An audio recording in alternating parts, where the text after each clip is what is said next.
and then him saying, I am the light of the world. And it was wonderful to gather together at St. Peter's Red Cross with so many there, so many present. And I know that the Lord is with us, even though we have not been able to gather all together since then. And so we continue now. We kind of had to miss the talks on I am the gate, the door. If you're following through in John, they just keep going. Chronologically, that's in terms of the book, that's in chapter 10, where Jesus says in verse 7, Truly, truly, I say to you, I am the door of the sheep. All who come before me are thieves and robbers, but the sheep did not listen to them. I am the door. If anyone enters by me, he will be saved and will go in and out and find pasture. The thief comes only to steal and kill and destroy. I came that they may have life and have it abundantly. That's why I wanted to read this again, because Jesus refers over and over again to himself as life. And then what we would have covered last week, familiar text to us all. It continues in verse 11. I am the good shepherd. The good shepherd lays down his life for the sheep. He who is a hired hand and not a shepherd, who does not own the sheep, sees the wolf coming and leaves the sheep and flees, and the wolf snatches them and scatters them.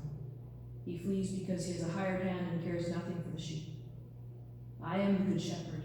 I know my own, and my own know me, just as the Father knows me, and I know the Father, and I lay down my life for the sheep. And then our text continues with today's reading, and I'll come back to it again after I finish reading all these. Chapter 11, starting verse 17. Where Lazarus has died. Jesus was told that he was about to die, that he was ill, and he delayed in going. And he tells the disciples that our friend Lazarus has fallen asleep, but I go to waken him. And the disciples don't understand. They say, Lord, if he's fallen asleep, he will recover. They thought he was just physically asleep. And Jesus then tells them plainly, Lazarus has died so that you may believe. For your sake, I'm glad that I was not there, so that you may believe. But let us go to him. And Thomas says, well, I guess we're going to our death. We will all die. And in this time, we tend to often have the same perspective, right? With unknown uncertainties, we go, well, we're all going to die. But what's Jesus' response here? Verse 17, Now when Jesus came, he found that Lazarus had already been in the tomb 4 days. Bethany was near Jerusalem, about 2 miles off, and many of the Jews had come to Martha and Mary to console them concerning their brother. So when Martha heard that Jesus was coming, she went and met him, but Mary remained seated in the house. Martha said to Jesus, Lord, if you had been here, my brother would not have died. But even now I know that whatever you ask from God, God will give you. Jesus said to her, Your brother will rise again. Martha said to him, I know that he will rise again in the resurrection on the last day. Jesus said to her, I am the resurrection and the life. Whoever believes in me, though he die, yet shall he live. And everyone who lives and believes in me shall never die. Do you believe this? She said to him, Yes, Lord, I believe that you are the Christ, the Son of God, who is coming into the world.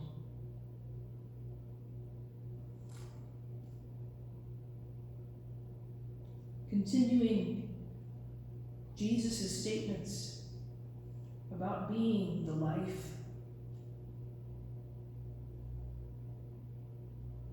actually I'm going to skip ahead and then go back. John 14. Let not your hearts be troubled. Believe in God, believe also in me. In my Father's house are many rooms. If it were not so, would I have told you that I go to prepare a place for you?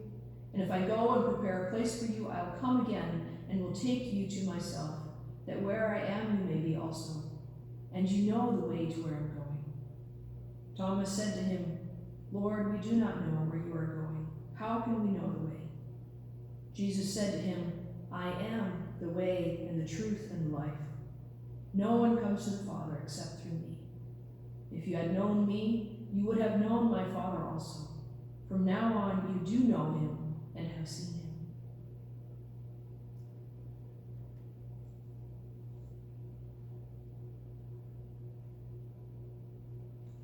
Tying into that was from chapter 12, verse 44. And Jesus cried out and said, Whoever believes in me believes not in me, but in him who sent me. And whoever sees me sees him who sent me. I have come into the world as light, so that whoever believes in me may not remain in darkness. If anyone hears my words and does not keep them, I do not judge him. For I did not come to judge the world, but to save the world. The one who rejects me and does not receive my words has a judge. The word that I have spoken will judge him on the last day. For I have not spoken on my own authority, but the Father who sent me has himself given me a commandment, what to say and what to speak. And I know that his commandment is eternal life. What I say, therefore, I say as the Father has told me.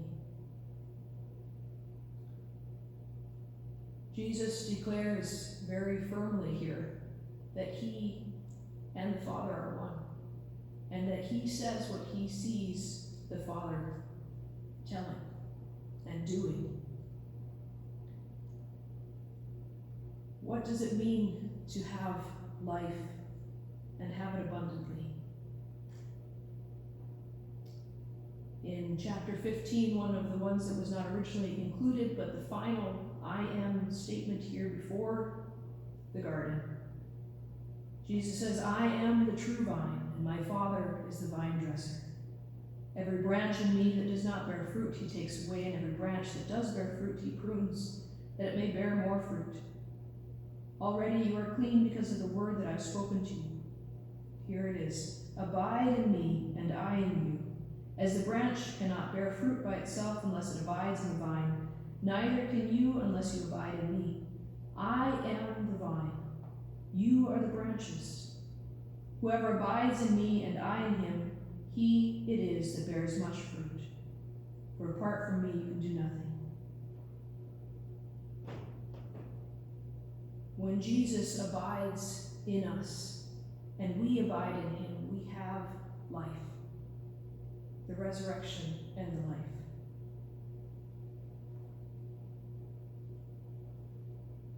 Going back to the story of Lazarus. He had been dead 4 days. All hope was over. There was no way on this earth, in our understanding, that Lazarus could come alive again. There was no way. Lazarus was dead. He'd been in the tomb 4 days. There's no way he could be just in a coma. He could have just fallen asleep, as we would say. He was really dead. And yet, Jesus says, he's but fallen asleep. Now, many people have looked at this and said, of course, he was just faking it. But everyone knew in Jerusalem and around that he was not faking it. They had wrapped him in spices and linen clothes and put him in the tomb. They knew that his breath was no longer there. And so Martha and Mary are grieving, and many from Jerusalem are grieving with them. And when they hear that Jesus is coming, Martha's response when she goes out to see the Lord is the same one that I think many of us have when we lose loved ones. We say, Lord, if you had been here, if you had wanted to, you could have saved my loved one. Said, if you had been here, my brother would not have died. And I think that's quite enough of a statement of faith. If you had been here, my brother would not have died. Why? We don't always know why. Here we get to hear why. It was so that God would be glorified. So that Jesus is able to prove beyond a shadow of a doubt that he is life. And he has the power to give life to each one, even before his own death and resurrection. We only tend to focus on that, and we don't see that Jesus is the Alpha and Omega, the beginning and the end, the same yesterday, today, and forever. He had the power. He was God. He is God. He will continue to be God. And that is why we don't know in our own circumstances why very often. Martha said, Lord, if you had been here, my brother would not have died. But even now I know that whatever you ask from God, God will give you. She had heard that teaching. Whatever you ask in my name, it will be given. And she knew and trusted, as we sometimes know and trust, that God would give Jesus whatever he asked. We don't always have that faith.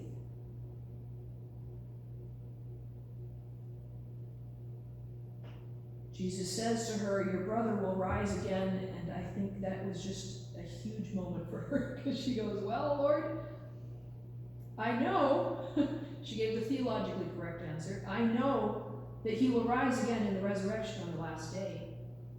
How does that comfort me now? How does that comfort me? And Jesus answers, I am the resurrection and the life. Not just in the future. He is the resurrection and the life for now.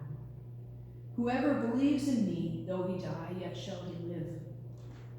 And everyone who lives and believes in me shall never die. Jesus is saying that although Lazarus is physically dead, he is alive, right? He will never die. Do you believe this? And Martha says the amazing thing that I think we tend to struggle with. She says, yes, Lord. There's no pause there. Yes, Lord. I believe that you are the Christ, the Son of God, who is coming into the world. This amazing statement of faith. You are the Christ. You are the Messiah. You are the one who has been long awaited for. The Son of God, who is coming into the world. Now, I don't know about you, but as far as I know, that is one of the clearest statements of faith in the Bible. You are the Christ, the Son of God. She believed it. Even though what she saw was that Lazarus at this time was still dead, she believed Jesus' word. And Jesus then goes. He weeps for those around him. He weeps for his friend who is dead. And then calls him out of the tomb.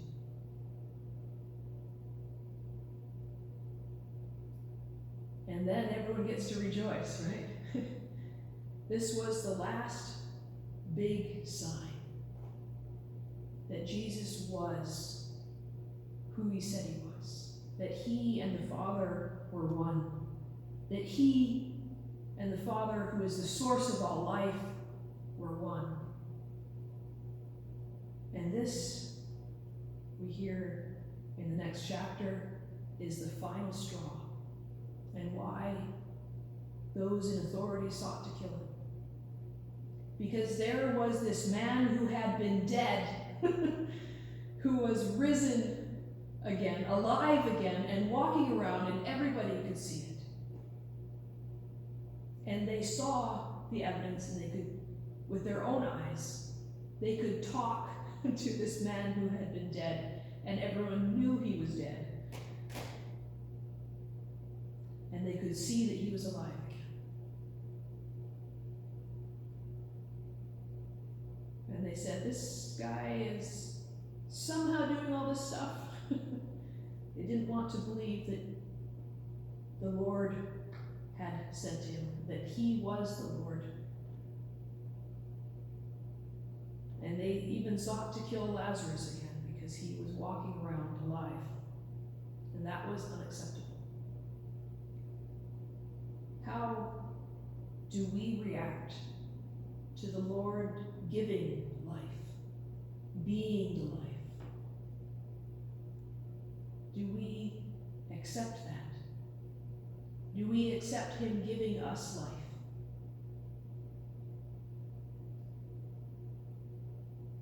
He gives us life through the Holy Spirit, through baptism, where we are washed. We die with him and rise again. We accept his new life and forgiveness of sins in the bread and the wine. Do we let it work in us? Do we abide in the Lord and in that life that he gives? Or do we cut ourselves off from the life? Do we cut ourselves off from the vine? Do we go wandering?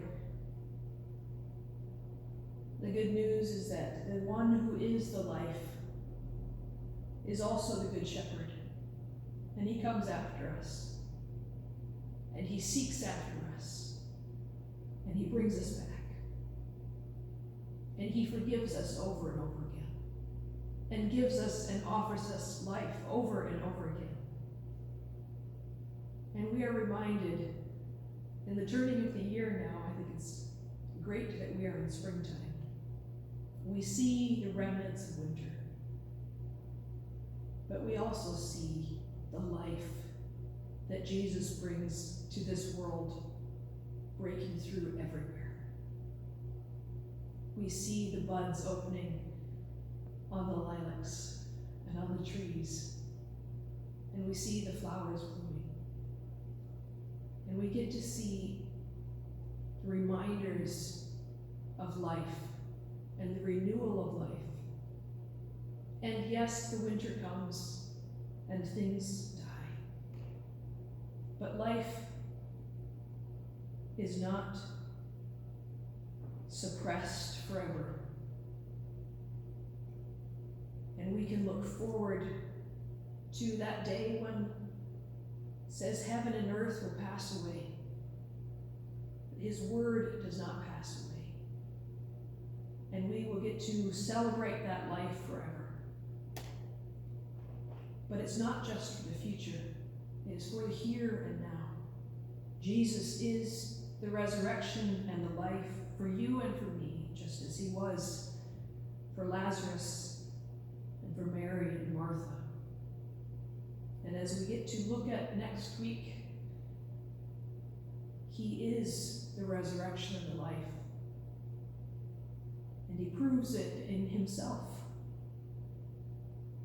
When God, in Jesus, goes to the cross, stays dead 3 days,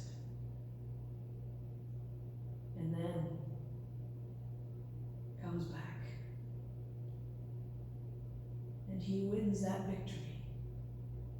He is the life, and life in a way, Zoe, in a way that cannot be suppressed, because he is by definition life and light and the good shepherd of the sheep.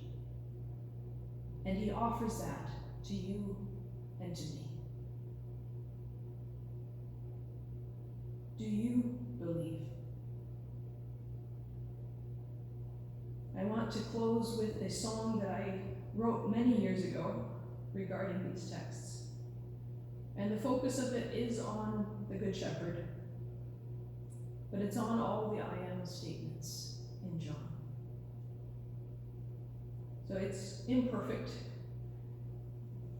but it is my testimony of Jesus being the life in my life. And it's called Wandering. It's a combination of Psalm 23 and these texts here in John.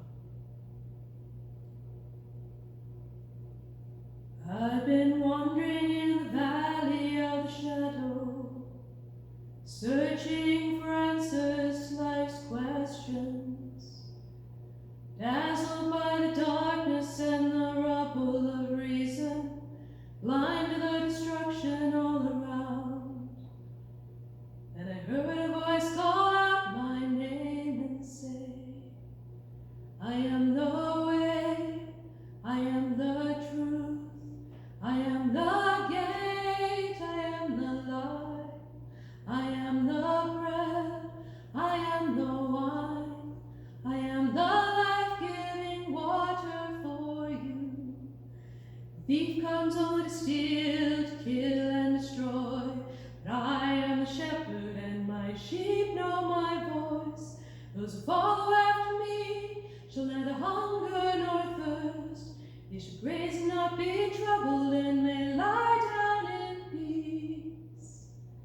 I am the way, I am the truth, I am the gate, I am the light, I am the bread, I am the wine. Those who taste of me shall have abundant life. Come follow,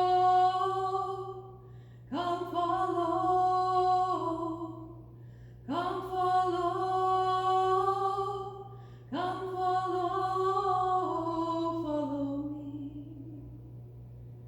I heard the voice of Jesus say, I am the way, I am the truth, I am the gate, I am the light, I am the bread, I am the wine.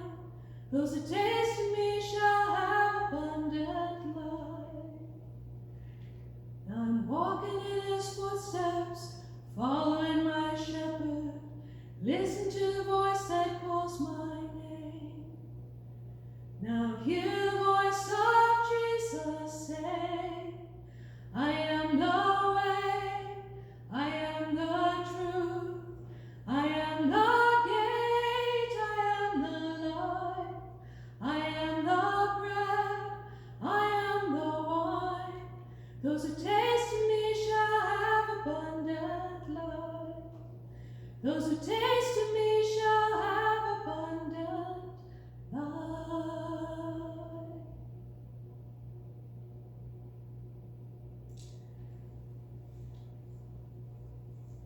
Do you believe this? I invite you to turn now to our next hymn, number 301, Jesus